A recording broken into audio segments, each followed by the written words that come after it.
Salut, dans cette nouvelle vidéo, on va voir ensemble comment poser l'électronique pour le Chimera 7 Pro V2. Cette vidéo sera découpée en deux parties et aujourd'hui on va voir la première partie qui est l'installation des ESC, du contrôleur de vol, de l'anti-spark et des moteurs. Allez, c'est parti.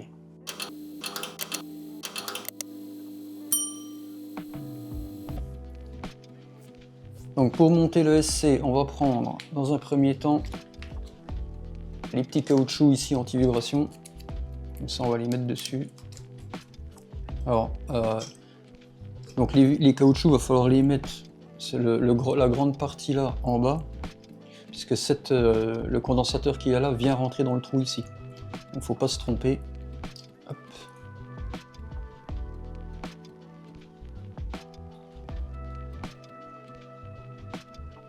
Un peu chiant à mettre. Voilà. C'est plus facile sur la SC. La FC du moins. Voilà. Hop. Donc les bumpers sont mis, enfin les anti-vibrations. Du coup, alors, cette frame est relativement bien faite parce qu'on voit que là ici, on a des dégagements. En fait, c'est pour pouvoir mettre les connecteurs sans que ça vienne appuyer dessus. Donc c'est plutôt bien foutu et du coup, ça va être vraiment top à positionner. Ok, le SC est mis en place. Maintenant, on va pouvoir passer à la FC. Alors la FC, il ne faut pas se tromper parce qu'en fait ici, là, dessus, on a une petite flèche qui donne le sens dans lequel la FC doit être. Donc la flèche doit toujours être par rapport à l'avant du drone. Donc moi le drone, il est comme ça, il va avancer comme ça, donc la flèche est là-bas. Donc ici, pareil, on va y mettre les petits bumpers. Alors ceux-là, ils sont en plus, on va les garder. Ça c'est ceux du... Ça, c'est ceux qui étaient avec le SC, j'en ai plus besoin. Hop. Tac. On va prendre ceux qui sont fournis avec la FC. Donc ceux qui sont fournis avec la FC, ils sont plus grands. Ça permet en fait d'avoir de la place pour les connecteurs qui sont là. Et ça permet aussi d'avoir une bonne ventilation entre les deux. Donc là, c'est beaucoup plus facile. On passe dans le creux directement. Et ça va super bien. Hop. Voilà. Tac. Donc là, la FC elle est prête. Alors avant de mettre la FC, ce qu'on va faire, c'est qu'on va déjà poser les moteurs, les 4 moteurs qui sont là. On va mettre aussi ce qui est fourni avec pour pouvoir passer les câbles. Donc c'est les petits les passe-câbles, hein, c'est ça. Donc ça c'est les passe-câbles. Donc ça va venir sur les bras ici directement. Donc il y en a un grand qui va à l'arrière et les petits vont à l'avant comme ceci, comme ça. Hop. Et du coup ça permet d'avoir en fait les câbles qui sont bien maintenus sur la frame pour éviter qu'ils se baladent, et ça évite aussi à ce qu'on ait besoin de mettre du scotch ou des petits colliers pour maintenir nos câbles. Donc ça c'est vraiment cool. Alors avant de mettre les moteurs, il va falloir mettre le TPU des bras. Donc ces TPU là en plus ils ont deux fonctions. La première c'est de protéger le bras, et la deuxième c'est que en fait on voit qu'ici là c'est bombé, ce qui fait que quand le drone va se poser, il ne sera pas posé directement sur le dessous de la frame, il sera posé, en fait il sera surélevé par les bras.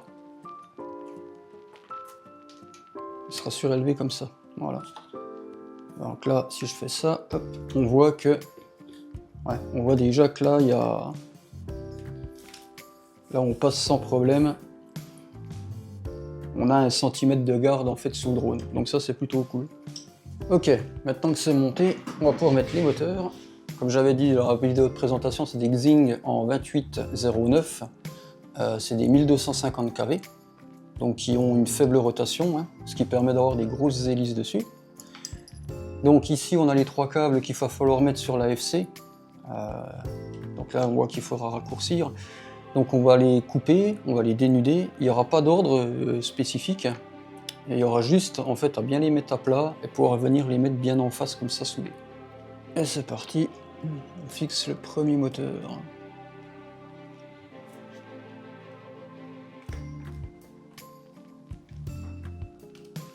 Faut pas trop serrer parce qu'il y a les 4 trous de vis à mettre. Hop. Voilà, une fois que les 4 vis sont posées, on peut les serrer. Voilà. Ok. Donc ça sert à rien de serrer extrêmement fort, hein. De toute façon avec le TPU ça va maintenir la vis en tension. Et puis comme en plus on a du frein filet dessus, ça ne veut pas bouger, quoi. Voilà. Une fois que ça c'est fait, ce qu'on peut faire c'est prendre la petite plaque, le petit passe-câble comme ça. Donc on met les câbles bien à plat. Hop. Tac. Voilà. Et du coup, on vient passer nos fils dedans.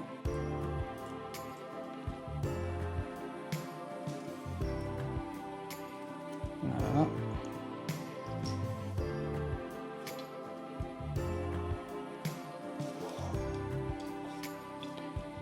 Et voilà. Donc là, tac. Donc là, on voit que les câbles sont vraiment bien pris dedans. Du coup, ça ne veut pas bouger. Donc là, on peut coller. Hop, on retire un peu. Donc en fait, c'est de la bande 3M, c'est super collant. Voilà.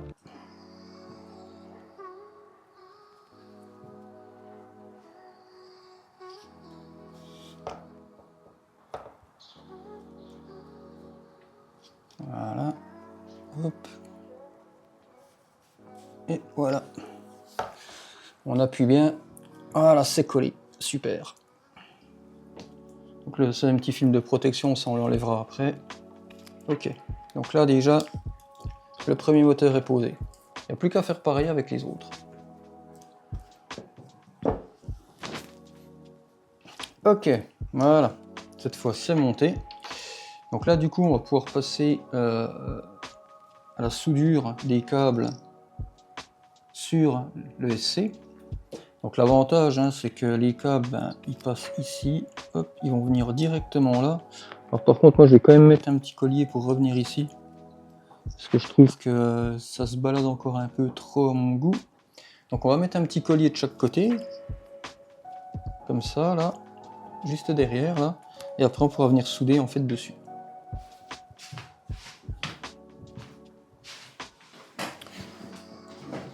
Ok, on va mettre le troisième petit collier. Ici.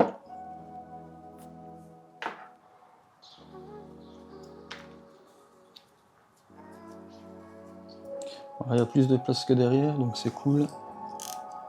Hop, on va le descendre ici. Les câbles, on va y mettre là bien à plat. Voilà. Et voilà. Tu tournes un petit peu, ça évite que ça se sauve. Le dernier pareil. Ok, super. Donc du coup maintenant, ce qu'il n'y a plus qu'à faire, ça va être de couper nos fils de moteur à la bonne distance, en respectant bien l'ordre. Donc là, lui, il va venir ici, donc je vais le couper. On va couper à peu près là. Hop. Ok. Le deuxième, il va être coupé à peu près ici. Voilà. Et le troisième, ici.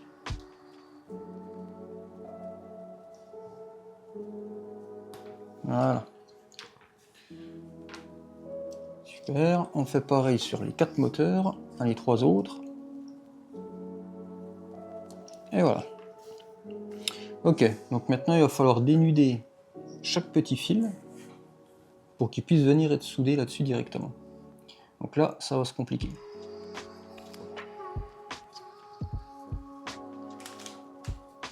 Donc moi je le fais à la pince coupante, mais tu peux le faire aussi avec une pince exprès pour dénuder, ce qui est quand même beaucoup mieux. Mais j'en ai pas sous la main, donc... Hop. Donc tu dénudes 2-3 mm grand maximum. C'est juste pour pouvoir venir mettre de l'étain dessus, puis après souder, souder dessus directement. Alors l'avantage c'est que comme c'est du câble avec un gainage silicone, ça s'enlève en fait facilement, donc c'est plutôt cool. Voilà, super. Du coup maintenant on va pouvoir passer à la préparation des câbles pour la soudure, et après on pourra souder. Pour souder, bah, tu as besoin d'un fer à souder, donc qui est comme ça du moins. Donc moi ça c'est une station de soudure. Donc du coup j'ai le boîtier qui est en dessous et je vais pouvoir souder avec ça. Et je te conseille aussi d'avoir une petite éponge pour pouvoir en fait nettoyer. Et tu vois tout de suite ça devient beaucoup plus propre. Donc la préparation c'est relativement simple. Tu prends ton fer à souder, il va te falloir un petit peu d'étain comme ça. Hop. Et il va falloir venir chauffer en fait ton fil ici. Donc moi la température je l'ai réglée à 355 degrés parce que en dessous je trouve que ça chauffe pas comme il faut. Et en fait là, quand on étame, donc là c'est ce que je suis en train de faire, c'est mettre de l'étain sur le fil, et bien ça prend pas comme il faut. Le fil a absorbé en fait mon étain. Donc là c'est cool. Ici pareil. Donc tu poses dessus, tu chauffes. Et après quand tu vas poser ton étain, tu vas avoir ton fil qui va devenir... voilà tu vois. Hop. Donc il faut éviter de faire des grosses boules. Sinon ça va pas aller. Voilà. Une soudure qui est bien faite, c'est une soudure qui est brillante. Si elle est mate, c'est pas bon. Super, donc ça c'est ok. On va faire pareil ici. Ah, par contre là, les petits fils qui ressortent, c'est pas bon. Là on est bon. Là tu vois, à 350 degrés, ça va tout de suite mieux. Hein. Ça prend tout de suite l'étain et on n'a pas de soucis.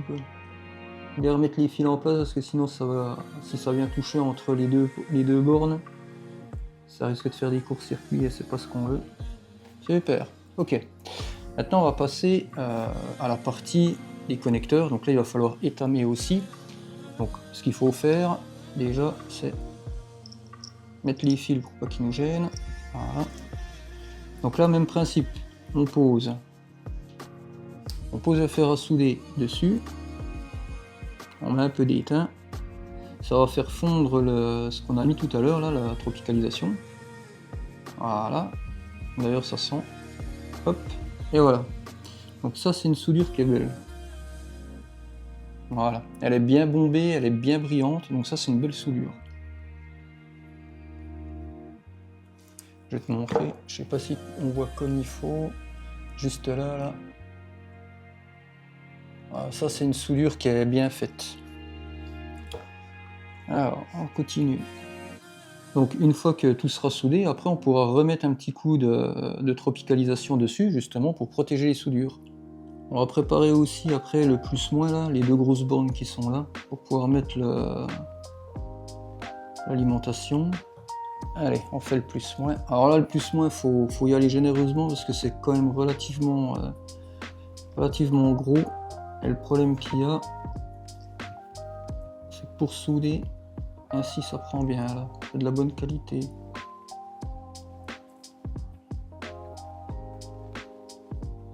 Voilà, là elle est nickel. Pareil à côté, hop. Donc t'as même pas besoin de bouger ton fer à souder, tu mets ton étain et hop, ça va aller se diffuser partout. Bon là je vais bouger un peu quand même.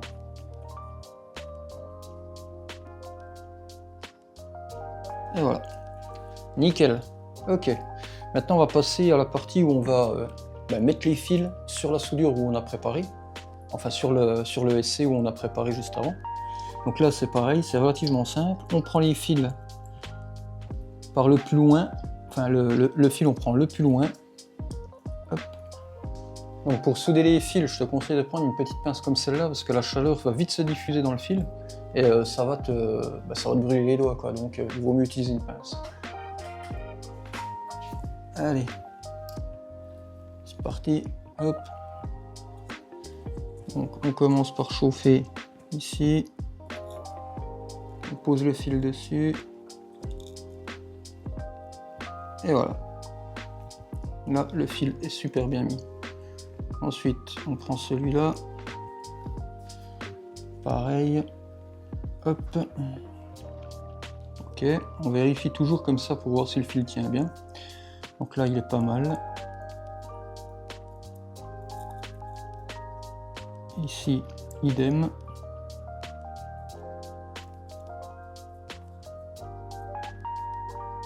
Voilà. Donc là, les fils sont soudés. Hop. Voilà. On vérifie si on n'a pas des courts-circuits entre les fils. Là, on est bon. Donc, on fait pareil ici. Voilà, tu vois, ça, c'est une soudure qui tient pas. Si tu soudes pas comme il faut, hop, voilà ce qui se passe. Voilà. Là, c'est une bonne soudure. Alors, tu vois, là, par exemple, tu le vois pas sur la caméra, mais là, en fait, j'ai un petit court-circuit qui vient de se faire entre les deux. Donc, du coup, je vais nettoyer ça. Je pense que je vais être obligé, putain, je vais être obligé de le dessouder, celui-là.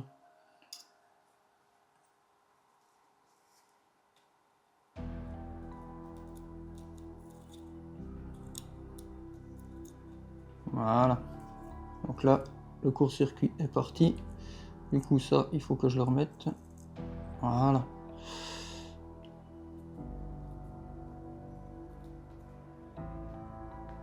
Ok, là on est bien. Voilà. Tu vois, quand tu fais une bonne préparation en fait de tes fils du moteur, enfin fil des moteurs et de ton ESC, ça va super bien à souder. Super. Et maintenant on finit le dernier moteur. Hop. Alors, est-ce que... Ah si, ça là, bon, ok. Bon ben voilà. La soudure est terminée. Donc les soudures sont terminées. Maintenant on va pouvoir fixer l'AFC dessus, mettre les différents connecteurs. Maintenant que notre ESC est soudé, on va pouvoir mettre l'AFC. Donc l'AFC, c'est pas compliqué. Ici, on va avoir le câble pour brancher, pour pouvoir piloter les ESC depuis l'AFC.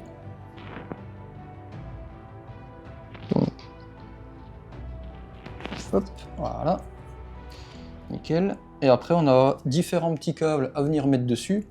Donc, pour ça, il va falloir qu'on prenne le petit schéma qui est fourni, enfin non, qui n'est pas fourni, qu'il faut chercher sur Internet, sur le site de iFly, directement, pour pouvoir brancher les différents connecteurs qui sont en dessous. Donc, petite précision, je viens de mettre du vernis tropicalisant ici sur les soudures, justement pour protéger des éclaboussures d'eau et de l'humidité pour éviter tout court-circuit. Et donc, une fois que ça c'est fait, après on peut continuer. Donc, ce qu'il va y avoir à faire, ça va être de poser le SC, enfin le contrôleur de vol, mais avant il va falloir mettre le GPS, puisqu'il va être raccordé dessus. On va avoir le DigiO3 à mettre, il va falloir qu'on passe pour la caméra qui va être devant aussi, et on va avoir aussi le petit module électronique qui vient se mettre ici, là, qui permet d'avoir l'allumage des LED qui sont sur les côtés. Maintenant, on va passer au montage de l'anti-spark. Donc l'anti-spark, comme j'avais expliqué dans ma vidéo précédente, c'est le système anti-étincelle. C'est ce qui permet d'avoir en fait des claquements quand on branche la batterie sur le drone. Donc c'est la première fois que je vais me servir de ça, donc on verra ce que ça donnera à l'usage. Donc pour le monter, c'est relativement simple. On va avoir en entrée le moins qui va venir ici. En sortie, pareil, on aura le moins. Et le plus lui va être en direct. Par contre, on va quand même devoir mettre un petit fil plus ici pour venir se mettre sur l'XT60. Donc on va préparer les fils de l'XT60.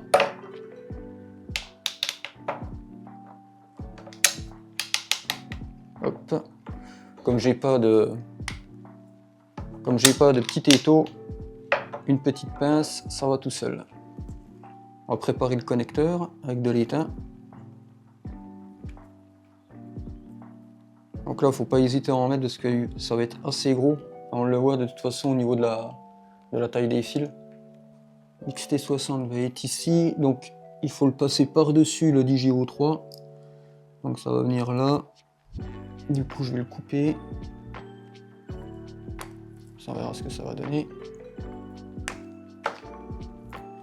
Alors, le plus et le moins. Le moins, il est côté extérieur, donc il est côté arrondi sur l'XT60. Avant, on va préparer ça.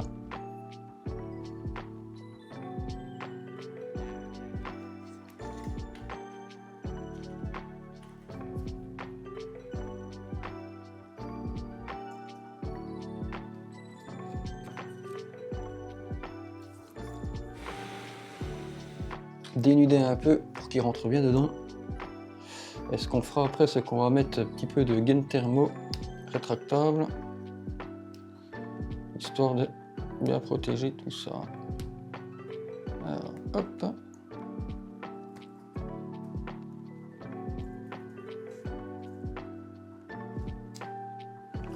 Voilà. Ok, là on est bon. Donc, faut bien vérifier que ce soit bien soudé. On tire dessus, c'est super, ça tient. Là, on va mettre le petit fil rouge pour le plus, comme fait ici, comme c'est fait là sur celui-là.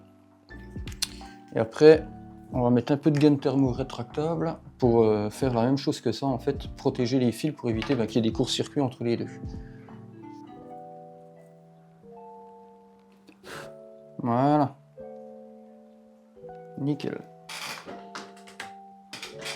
Donc on va mettre un petit goût de gaine thermo rétractable. Donc pareil, hein, je mettrai le lien dans la description si toutefois tu veux en acheter aussi. C'est un lot, c'est un petit lot comme ça avec plusieurs tailles de gaine thermo. Donc nous on va partir sur celle-ci, là je pense qu'elle va être bien. Oh, yeah. Ouais, super. Donc on va prendre celle-là, je vais la couper en deux et on va pouvoir...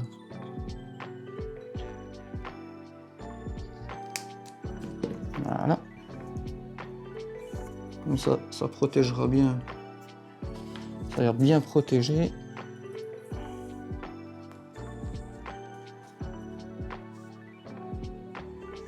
Et voilà.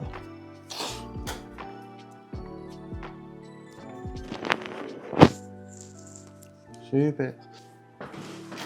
Hop, donc là tu prends un petit briquet, hop, et tu as juste à chauffer, et ta gaine en fait elle va rétrécir. Tu vois, voilà. Pareil de l'autre côté. Et du coup ça protège vraiment tout bien. Voilà. Super. Donc ça c'est fait. Ensuite, il va falloir mettre l'anti-spark. Donc même topo, on prépare la surface avec de l'étain. Ok. Le plus, on fait pareil. Super. Et du coup, on va faire la même chose avec le moins. Voilà. La sortie, on va reprendre un petit fil moins. Alors comme c'est des gros fils, ça prend du temps à se mettre en température pour bien prendre le... comment l'étain. Donc il faut pas mal chauffer. Et le plus dur là-dedans, c'est de pas avoir une soudure qui soit crade. Donc, tu vois là, ça tient pas des caisses, ouais, ça tient même pas du tout.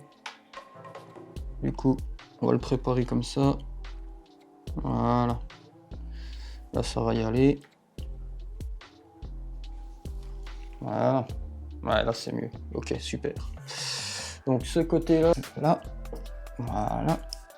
Ok. Et il reste plus qu'à serrer. Du coup, les vis pour celui-ci. Les vis UXT60, c'est les 27. Et les 27, c'est des M2 par 12. M2 12. Voilà, donc ça, c'est les deux vis qui permettent de serrer ça. Hop. Super. Donc on va serrer l'embout. L'embout, c'est celui-là. Ok.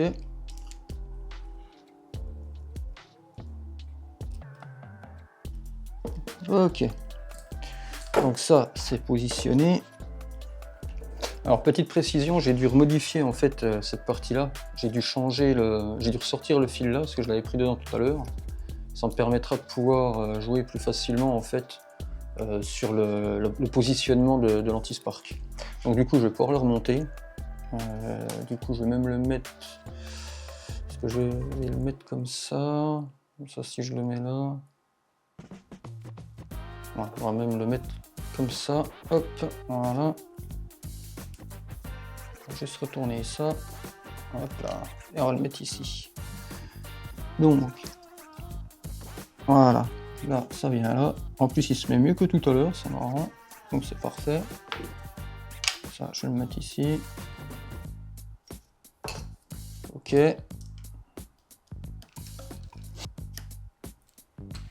Ok, donc ça, c'est fait.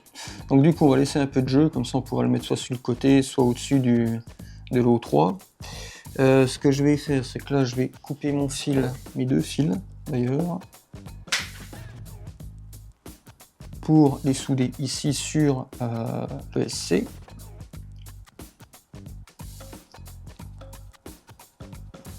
Donc on va laisser un petit peu de mou. Donc là, en plus, on est plus en face, c'est parfait. Ici. Ok. Le moins, on va faire la même chose. Et voilà, super.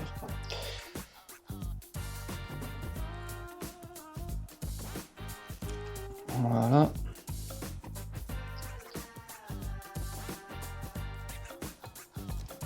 Et voilà.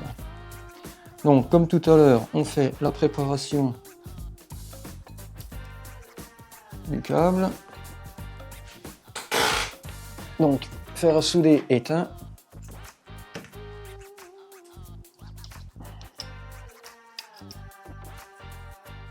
Ok.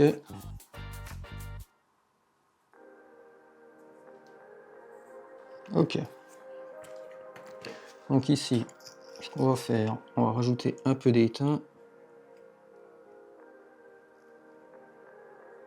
Donc après, il ne faudra pas oublier de retropicaliser les deux soudures. Donc comme on avait fait sur les premières étapes.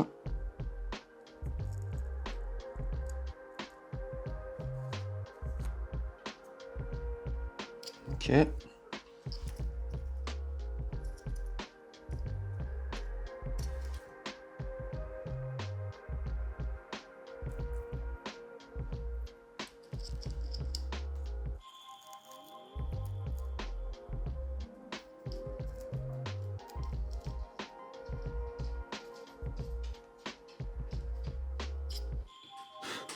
Voilà.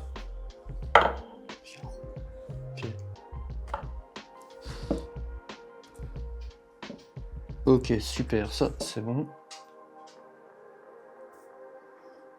Comme tu as pu voir dans cette vidéo, il est relativement simple de poser les ESC et de souder les moteurs dessus. L'anti-spark, c'est pareil, c'est relativement simple. La seule petite difficulté, c'est de souder les gros fils.